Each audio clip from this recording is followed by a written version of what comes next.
आइए बच्चों, आज के इस वीडियो में हम लोग देखते हैं यकृत की संरचना और उसके कार्य। यकृत, जिसे अंग्रेजी में लीवर कहते हैं, लीवर।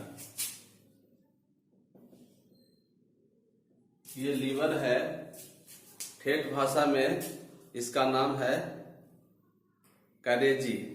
गांव में लोग करेजा भी बोलते हैं। तो परीक्षाओं में इससे बहुत सारे क्वेश्चन रहते हैं, ऑब्जेक्टिव क्वेश्चन भी और सब्जेक्टिव क्वेश्चन भी। सबसे बड़ी बात जो पहला सवाल जाएगा आपके लिए इंपॉर्टेंट, वो ये है कि यकृत हमारे शरीर की सबसे बड़ी ग्रंथि है। यकृत हमारे शरीर की सबसे बड़ी ग्रंथि है। पिछले क्लास में आपने यकृत के बारे में जाना है, अगर यहां पर अभी आप जान लीजिए।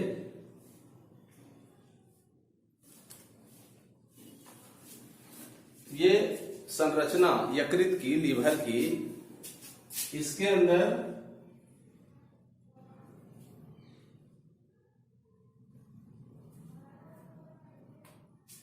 पित्ताशय है, आपको पता ही होगा। ये पित्ताशय, ये यकृत है और ये पित्ताशय है, गॉल ब्लैडर। ये जुड़ी रहती है पक्वाशय से।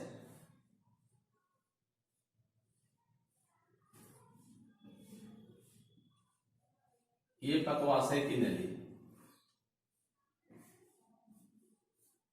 ऐसे रहती नीचे की ओर।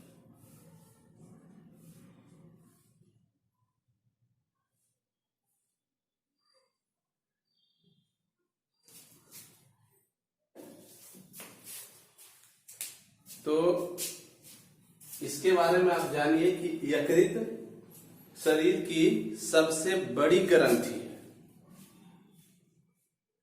Important for your board examination, objective question रहता है कि शरीर की सबसे बड़ी ग्रंथि कौन है। उसमें 3-4 नाम रहेंगे, तो आपको ये बताना होगा कि ये यकृत ही हमारे शरीर की सबसे बड़ी ग्रंथि है। दूसरी बात, एक सवाल ऐसा भी रह सकता है कि यकृत की विशेषताओं को लिखें, तो ये इसकी विशेषता भी है कि ये सबसे बड़ी ग्रंथि है। यानी पहला काम हुआ, पहला जो हुआ, ये शरीर की सबसे बड़ी ग्रंथि है। ये शरीर की सबसे बड़ी ग्रंथि है, जो कहां से जुड़ी होती है, किस नली से जुड़ी होती है, पक्वाशय से जुड़ी होती है। पक्वाशय क्या है, पिछले क्लास में आपने जाना है कि छोटी आंत का अगला हिस्सा है ना। 3 भाग थे उसके। पहला भाग पक्वाशय, जिसको डियोडेनम बोले, डियोडेनम, जेजुनम और इलियम।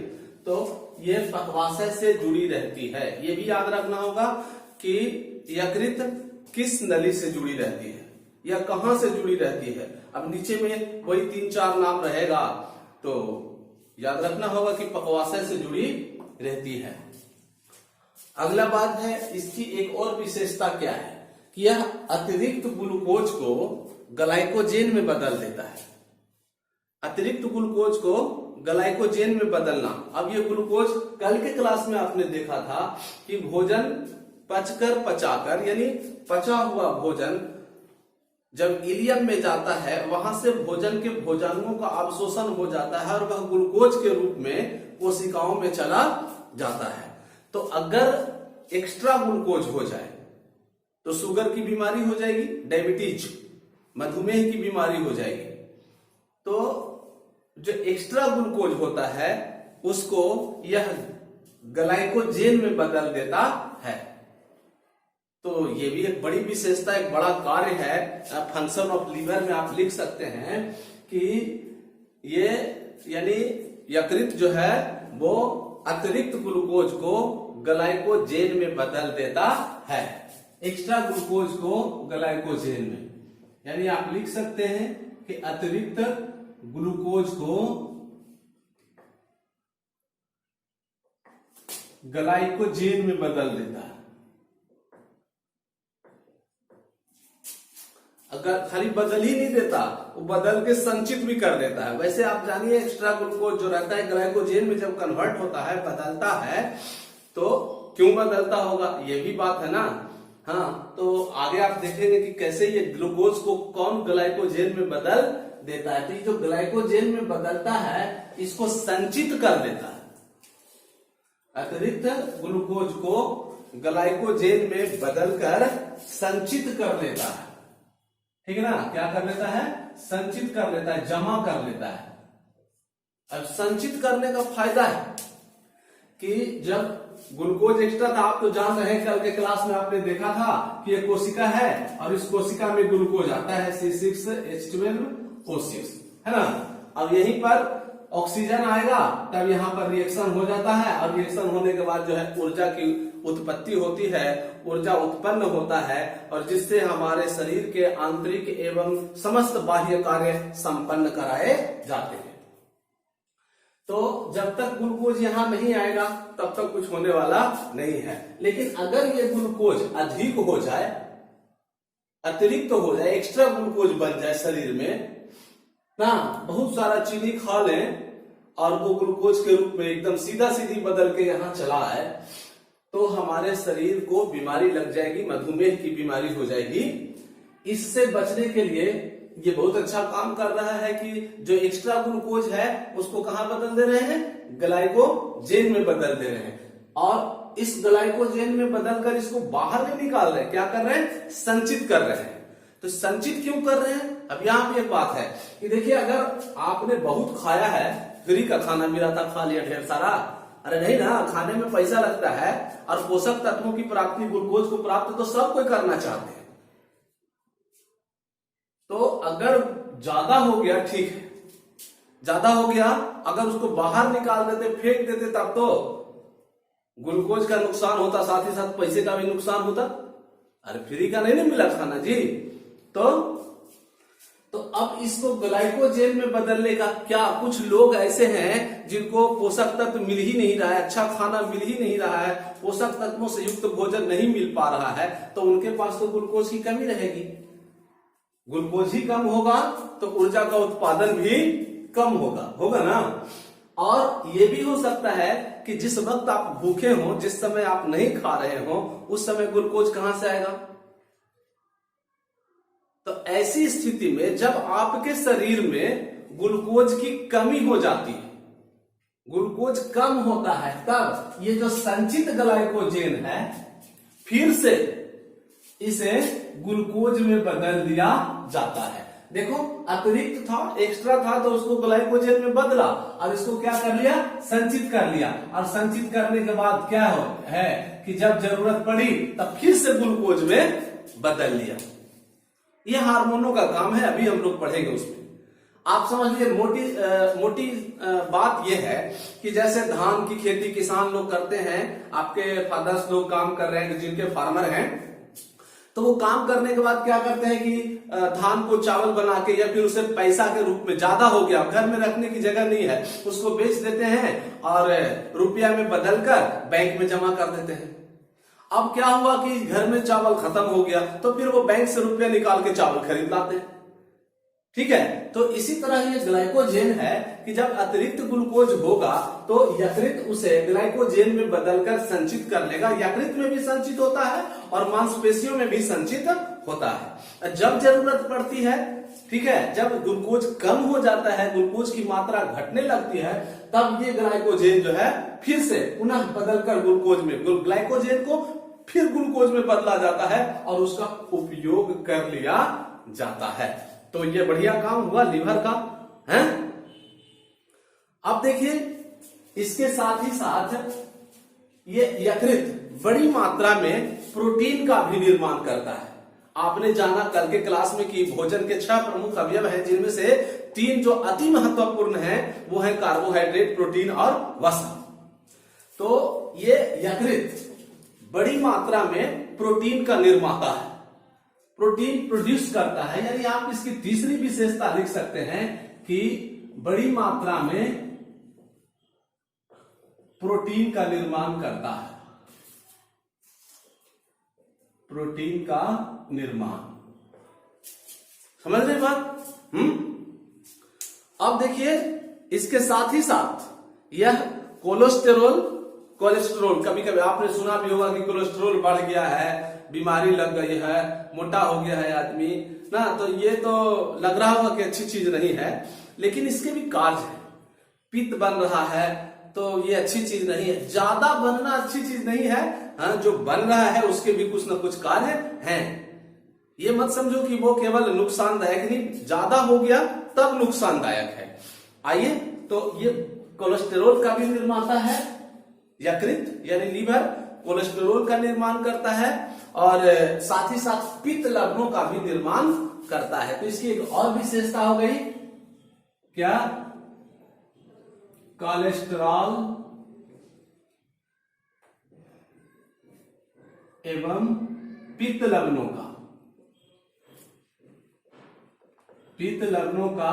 निर्माता, पित्त लवणों का निर्माण करता है।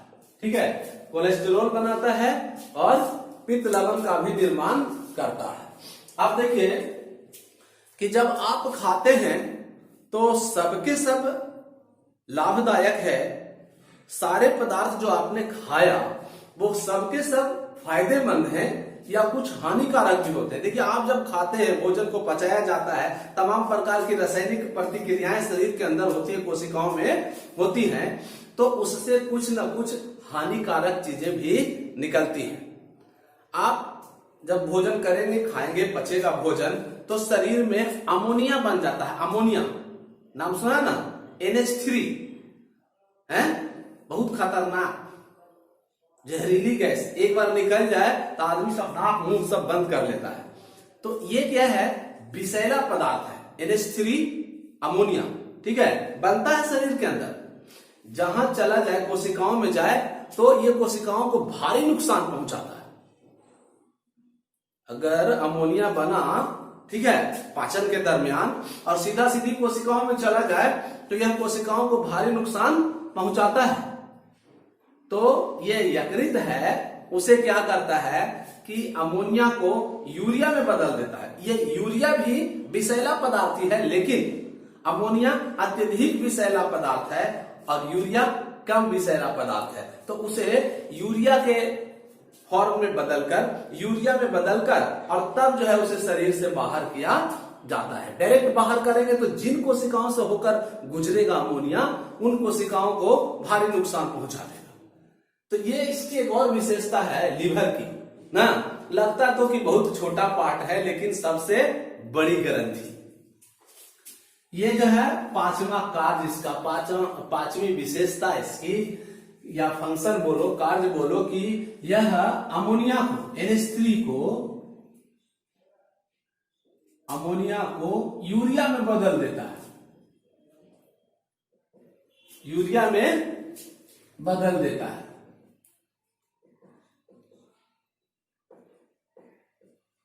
आप देखिए कि यह अमोनिया जो है अत्यधिक विषैला, यानी in another word we say that, और केवल अमोनिया ही नहीं बनते, और भी विषाक्त पदार्थ बनते हैं। फूड पॉइजनिंग हो जाता है। कभी कभी कोई आदमी कुछ चीज को खाता है तो उसके शरीर में पॉइजन बन जाता है। खाया, फूड पॉइजनिंग होने से भी मर जाता है, भोजन करने से ही मर जाता है आदमी, ऐसा हो जाता है। तो और भी कुछ ना कुछ बनते हैं विषाक्त पदार्थ। तो ये जो है आगे की क्लासों में आप जानेंगे और इसके बारे में विस्तार से, कि विषाक्त पदार्थों को विषहीन पदार्थों में बदल देता है। ठीक है, विषाक्त पदार्थों को विषहीन पदार्थों में बदल देता है। अच्छा, आप ये बताइए कि अगर हमारे शरीर में विष होगा तब तो हम मरी जाएंगे, जब तक कि उसको कोई विषहीन नहीं कर दे, हैं? या फिर जिन कोशिकाओं में जाएगा उनको मार देगा, उनका नुकसान कर देगा। आप कह सकते हैं कि ये विषाक्त पदार्थों को विषहीन पदार्थों में बदलकर हमारे शरीर को शुद्ध करने का काम करता है, करता है ना। अच्छा, और भी काम क्या है कि कभी कभी क्या होता है कि हमारे शरीर में वो जो आपने रक्त के बारे में जाना है कि रक्त जो है, रक्त में 3 प्रकार के कण हैं, आरबीसी, डब्ल्यूबीसी और प्लेटलेट्स, बिंबाणु। तो आरबीसी रेड ब्लड कॉर्पसेल्स, तो रेड ब्लड में जो हीमोग्लोबिन होता है, रेड पिगमेंट, लाल रंग का वर्ण, वो पुराना पड़ जाता है या मर जाता है। हीमोग्लोबिन ये जो है पुराने, यकृत का काम है कि पुराने हीमोग्लोबिन को या मृत हीमोग्लोबिन से, पुराने या मृत हीमोग्लोबिन को बिलिरुबिन में बदल देता है। किस चीज में? बिलिरुबिन। ये बिलिरुबिन क्या है? ये बिलिरुबिन जो है बच्चों पित्त कण है, पित्त है, पित्त जो बोलते हैं ना कि पित्त निकल जाता है, यही जमा होगा आके अभी। तो इसका एक काम और है, यह पुराने मृत लाल रक्त कणों को के हीमोग्लोबिन को, ठीक है, हैं? आरबीसी जो पुराना हो गया, मृत जो इसमें हीमोग्लोबिन हो गया, तो पुराने मृत लाल रक्त कणों के हीमोग्लोबिन को, बढ़िमका को नहीं भाई, अच्छा वाला को नहीं ना, जो पुराना पड़ गया उसका, अब वो बेकार न हो रहा था जी, और उससे भी कामगर चीज अगर बना लिया, काम की चीज अगर बना ली जाए तो अच्छी बात है। तो या कहो कि उसको शुद्ध कर दिया, खराब चीजें थी, पुरानी हो गई थी, मृत हो गई थी, और उसको शुद्ध कर दिया तो अच्छी बात है। तो इसका एक और काम है, क्या कहा कि ये पुराने मृत आरबीसी के, रेड ब्लड कॉर्पसेल्स, आरबीसी के एचबी को, हीमोग्लोबिन से क्या बना लेता है? बिलिरुबिन का निर्माण करता है। बिलिरुबिन ये है पित्त कण, बिलिरुबिन नामक पित्त कणों का निर्माण कर देता है, यानी बिलिरुबिन बना देता है, इसको बदल देता है बिलिरुबिन में, है ना। वो जो पुराना या मृत जो हीमोग्लोबिन था, इसका हीमोग्लोबिन था, उसको बिलिरुबिन में बदल देता है, यानी हीमोग्लोबिन को किस चीज में बदल दिया? बिलिरुबिन में, जो खराब हो चुका था, जो मृत पड़ चुका था, जो पुराना हो चुका था। तो समझो कि शरीर को शुद्ध करने का काम किया है, ठीक है, बात समझ रहे हैं। विभिन्न प्रकार के वर्ज्य पदार्थ पित्त में पाए जाते हैं, ठीक है। ये जो पित्त कण बनेगा, इसमें विभिन्न प्रकार के वर्ज्य पदार्थ, ये वर्ज्य पदार्थ नाइट्रोजन युक्त पदार्थ हैं, वेस्ट मटेरियल, बात समझ रहे हैं, जिसका कोई फायदा नहीं है, उसको बोलते हैं हम लोग अवशेष पदार्थ। बेकार की जो चीजें हैं, वर्ज्य पदार्थ का मतलब वो बेकार वाली, लेकिन वो नाइट्रोजन युक्त पदार्थ होते हैं। तो विभिन्न प्रकार के जो वर्ज्य पदार्थ होते हैं, बनते रहते हैं शरीर में ढेर सारे, उसको पित्त के रूप में बाहर निकाल देता है और पित्ताशय में लाकर जमा कर देता है, ठीक है। यानी वर्ज्य पदार्थों को, अन्य वर्ज्य पदार्थों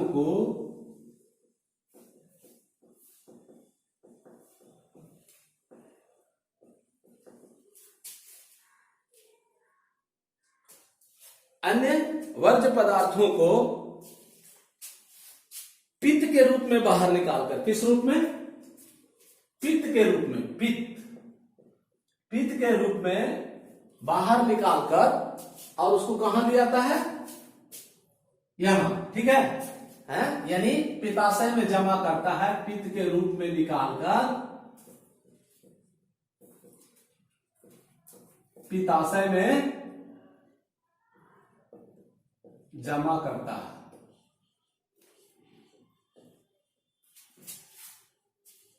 ठीक है। अब देखिए कि चलिए फिर से वापस आते हैं थोड़ा सा ना, यहां पर एक और क्वेश्चन है। आपको आपकी परीक्षाओं में ऐसे ऐसे सवाल आ सकते हैं कि शरीर की सबसे बड़ी ग्रंथि कौन है? यकृत है ना। यकृत के कार्यों को लिखे तो आप भी लिख सकते हैं कि अतिरिक्त ग्लूकोज को ग्लाइकोजेन में बदलेगा, बड़ी मात्रा में प्रोटीन का निर्माण करता है, कोलेस्ट्रॉल एवं पित्त लवणों का निर्माण करता है, अमोनिया को यूरिया में बदलता है, विषाक्त पदार्थों को विषहीन पदार्थों में बदलता है, पुराने मृत आरबीसी के हीमोग्लोबिन से बिलिरुबिन का निर्माण करता है, अन्य वर्ज्य पदार्थों को पित्त के रूप में बाहर निकालकर पित्ताशय में जमा करने का काम करता है। बात समझ रहे हैं? तो ये इसके कार्य थे। लेकिन यहां पर एक और क्वेश्चन है कि देखिए, अमोनिया को यूरिया में बदलना, ठीक है, अमोनिया को यूरिया में बदलना, विषाक्त पदार्थों को विषहीन पदार्थों में बदलना, पुराने मृत आरबीसी के एचबी से बिलिरुबिन का निर्माण करना, ये सब काम करके इन कार्यों के कारण ये क्या करता है, शरीर को फ्रेश करता है, शुद्ध करने का काम करता है। बात समझ रहे ना? है इसके वजह से चूंकि यकृत अमोनिया को यूरिया में ना अत्यधिक विषैले पदार्थ अमोनिया को यूरिया में बदल देता है, चूंकि यह अन्य विषाक्त पदार्थों को विषहीन पदार्थों में बदल देता है। इस वजह से इसे शुद्धिकरण की ग्रंथि कहा जाता है। किसकी ग्रंथि?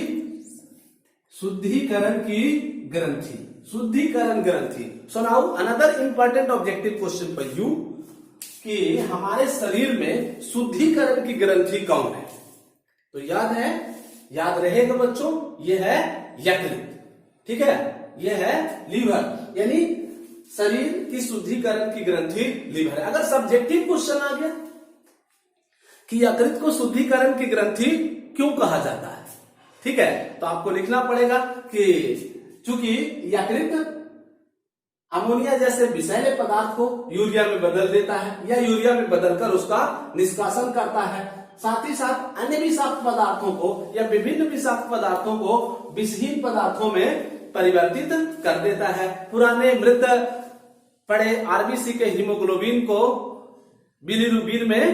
बिलिरुबिन नामक पित्त कण में बदल देता है। इस तरह यह शरीर को शुद्ध करने का, यानी शरीर की विभिन्न क्रियाओं को शुद्ध करने का या शरीर को शुद्ध करने का कार्य करता है।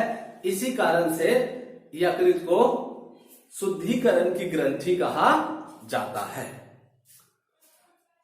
अब आगे देखते हैं, अभी आपने जाना कि अन्य वर्ज्य पदार्थों को पित्त के रूप में निकालकर पित्ताशय में जमा करता है, ठीक है, किस रूप में? पित्त के रूप में, यानी पित्ताशय में जो जमा रहता है वो पित्त ही है, ठीक है। यहां पर एक रस के रूप में पित्त रस, ठीक, now look at the white board, यहां पर पित्त रस के रूप में जमा रहता है, इसमें पित्त रस, यानी ये पित्ताशय है और ये क्या हो गया? पित्त रस, ठीक है, पित्ताशय में पित्त रस रहता है, ठीक है। अब ये जो पित्त रस हुआ, मान लो इसको निकालते, यहां से निकाल के लाते, यहां पित्त रस कहां रहता है? पित्त रस बच्चों, तो पित्ताशय में जो पित्त रस रहता है ये क्या है? पित्त रस दरअसल पित्तीय लवण और वायु कार्बोनेट का मिला हुआ रूप है, यानी पित्त रस बराबर पित्तीय लवण प्लस बाइकार्बोनेट,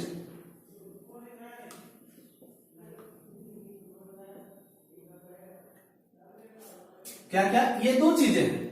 पित्त रस में ही पित्तीय लवण होता है और बाइकार्बोनेट होता है, ठीक है। पित्त रस में मिले होते हैं पित्तीय लवण और बाइकार्बोनेट। अब देखिए ये काम क्या कर देता है, आप जरा सोच के देखिए कि ये बना कैसे। हाँ, तो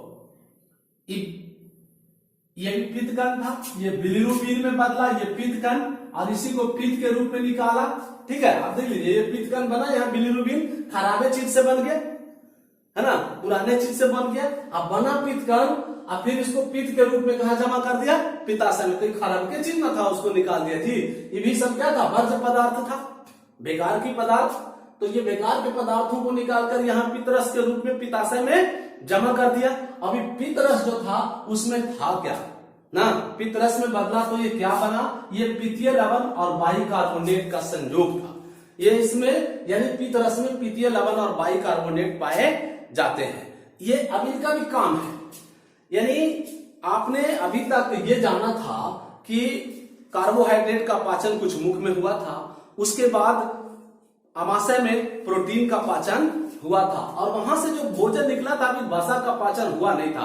वसा बड़ा ही चिकना पदार्थ होगा ना, वो तैलीय पदार्थ होता है, फैट माने ही वसा होता है। तो उसको पचाने के लिए पहले उसे तोड़ना पड़ता है, और तोड़ने के क्रम में ये जो पित्तीय लवण होता है वो वसा को घुलाने का काम करता है, वसा को घुला देता है।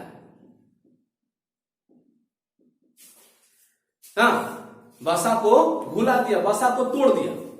आपने पिछले क्लास में जाना है कि जब आमाशय से निकलकर भोजन पक्वाशय में जाता है पाइलोरस नामक छिद्र से होकर, तो वहां पर आपने देखा होगा कि वो इमल्सिफिकेशन पढ़ाया था कि इमल्सन का बनना होता है, इमल्सन बनता है यानी वसीय अम्ल और ग्लिसरॉल में भोजन को तोड़ दिया जाता है। तो ये पित्तीय लवण है, यही वसा को घुलाने का कार्य करता है, यानी वसा को वसीय अम्ल और ग्लिसरॉल में तोड़ देता है।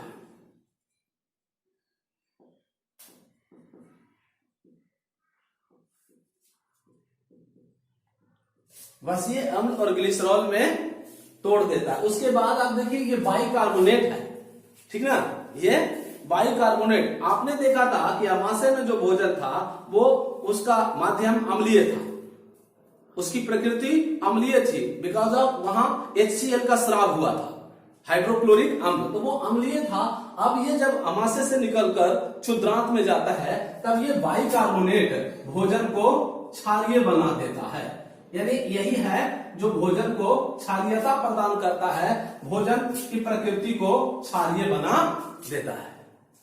तो पिछले क्लास वाली चीजें यहां पर स्पष्ट हो रही होगी, यही इमल्सिफिकेशन था कि अब अगर उससे डीप क्वेश्चन आता है, पहले तो अगर यही भोजन को क्षारीयता, अगर पीतरस है तो पीतरस ही लिख देंगे, लेकिन अगर पीतरस ना हो के वहां रहा पित्तीय लवण है, बाइकार्बोनेट है ना, हीमोग्लोबिन है कुछ, तो आपको ये देखना होगा कि रियल आंसर जो वहां पर होगा वो बाइकार्बोनेट होगा, कि ये भोजन को क्षारीयता प्रदान करता है, यह भोजन की प्रकृति को क्षारीय बनाता है। ठीक है, बात समझ रहे होंगे। अब ऐसा करना जरूरी है, अगर ऐसा नहीं होगा, ये क्रियाएं अगर नहीं होगी कि ये वसीय अम्ल और ग्लिसरॉल में नहीं टूटेगा, भोजन की प्रकृति क्षारीय नहीं होगी, तब फिर वसा का पाचन नहीं हो पाएगा। अब चूंकि यहां से निकलकर भोजन जैसे ही जाएगा तो इसमें अग्नाशयिक रस मिलेंगे, पैनक्रियाटिक जूस। आगे में एक ग्रंथि है अग्नाशय, है ना, लीवर से जैसे पार करते हैं तो नीचे एक ग्रंथि है मांसक ग्रंथि, चिपटी ग्रंथि, कल के पिक्चर में आपने देखा होगा पिछले क्लास में। तो वहां एक और ग्रंथि है अग्नाशय, ठीक है, वो अग्नाशय से जो पाचक एंजाइम निकलेंगे वो भोजन को पचाने का काम करेंगे, लेकिन अब पचाने के लायक कंडीशन बना के मिलेगा तब ना पचाएंगे। हाँ, पाचक एंजाइमों की क्रिया हो सकने योग्य अगर भोजन को नहीं बनाया जाता, वो वसा अपने ही रूप में रह जाता, वसा ही रह जाता, तब उस पर पाचक एंजाइमों की क्रिया नहीं हो पाती। लेकिन चूंकि वो वसा था और उसे अब तोड़ दिया गया, घुला दिया गया वसीय अम्ल ग्लिसरॉल में, वो अम्लीय था, उसको क्षारीय बना दिया गया ना। देखते हो क्या होता है कि आप नींबू पानी पी लेते हो जब नहीं पचता है, हाँ, ज्यादा तेल वाला चीज खा लेते हो, तो नींबू पानी डाल के क्या करते हैं, उसके माध्यम को हम क्षारीय बना देते हैं। तो अब जब वो क्षारीय बन जाएगा तब उस पर पाचक एंजाइमों की क्रिया हो जाएगी। जो अग्नाशय है उससे पाचक रस का स्राव होगा, एमाइलेज निकलेंगे, लाइपेज निकलेंगे, ट्रिप्सिन, काइमोट्रिप्सिन, ये सब एंजाइमों का स्राव वहां से होगा अग्नाशय से, और भोजन को पचाया जाएगा। तो ये यकृत की मुख्य बातें यही थी, इसके सवाल यही थे। सवाल हम आपको लिखा भी देंगे अगले क्लास में। अगले क्लास में जब हम अग्नाशय पढ़ा देंगे उसके बाद आपको इसके सवाल और अग्नाशय दोनों के सवाल एक साथ बता देंगे। आज के लिए धन्यवाद।